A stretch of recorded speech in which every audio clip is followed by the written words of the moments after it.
Hi! Welcome back to my YouTube channel, and for today's tutorial, ituturo ko sa inyo kung paano nga ba i-enable ang music sa ating messenger notes. But first, kindly subscribe to my channel and don't forget to hit the subscribe button and the bell to notify you for my new updates. And if you want to learn more, just keep on watching and let's start.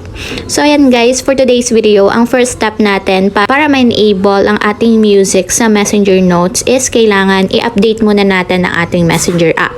So para sa mga Android users, pwede nating i-update sa Google Play Store ang ating messenger. I-search nyo lang ang messenger then tap update.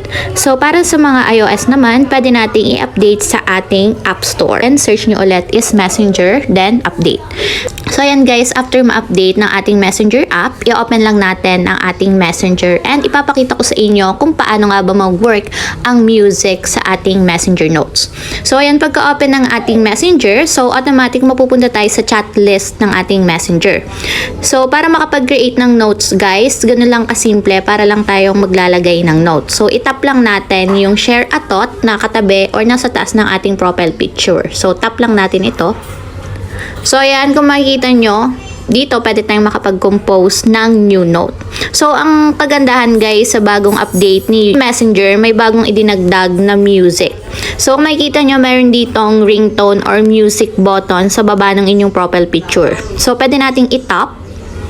And kung makikita nyo, may lalabas dyan ng mga music na gusto nyong ilagay sa inyong messenger notes. So mamimili lang kayo dito. For example, is itong Supernatural by Ariana Grande. So tatap lang natin yung music na gusto natin.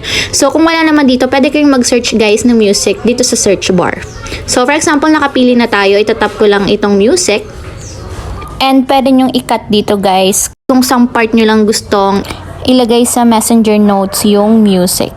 Then after yung ma-cut or trim yung music, i-tap na natin dito guys yung done.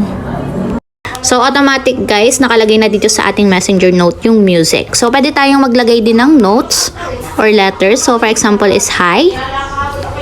So ayan, after yung mailagay yung music and then yung notes, pwede na nating i-tap yung share dito sa taas. So tap lang natin and refresh. So kung makikita nyo guys, may nakalagay na dun sa aking notes na music and then meron akong nakalagay na hi. So magpe-play yan guys once na tinap yan ng inyong Facebook friends. So for example guys, itatap natin. So ayan guys, kapag ganyan yung itsura, ibig sabihin niya nagpe-play na yung music na pinili natin kasi gumagalaw yung wavelength sa katabi ng music. So ayan guys, ganun lang kasimple. Paano nga ba i-enable ang music sa ating messenger notes? So ayun lang guys, ganun lang kasimple. Sana nakatulong sa inyo. If you have a question, kindly comment down below and don't forget to hit the subscribe button and the bell to notify you for my new updates. And thank you for watching! Living life, every day, late at night, not okay.